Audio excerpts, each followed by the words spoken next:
And Yes. not to call anybody out, but have you personally had any like nightmare stories working in the industry, being a songwriter? Oh, sure. I won't call no names because that's just not my thing.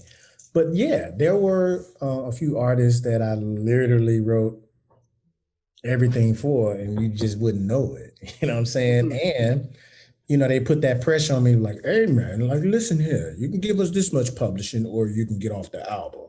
And I'm like, oh.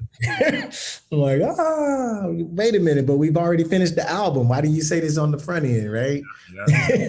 So I'll say that I have endured some of those situations that you hear about, but even with that, I made those decisions with my head up. You know what I'm saying? Like I wasn't forced or coerced into giving up a little something to get more down the line.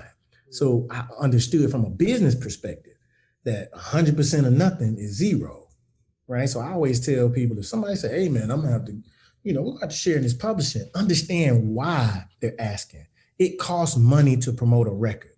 It costs money, and you can't sell physical product anymore. It's harder to make money with streaming. So when people say we need some of the publishing, they're saying we just need access to a different stream of revenue because the manufacturing industry is gone.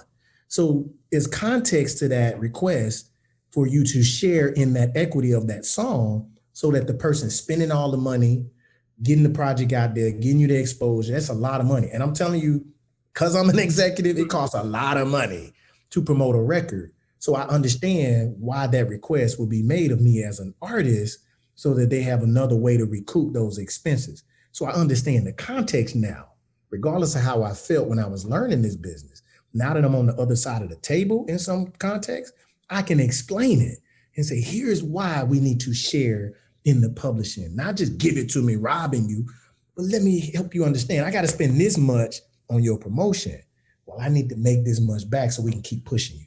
You know what I'm saying? That's a different way of explaining it to people that they don't explain, when you're trying to get in. They like, give it up or get gone. Yeah. As long as you weren't hung off any side of buildings, like Suge Knight or anything like that. You're going to sign over that pub. Right. You got to make that money, man.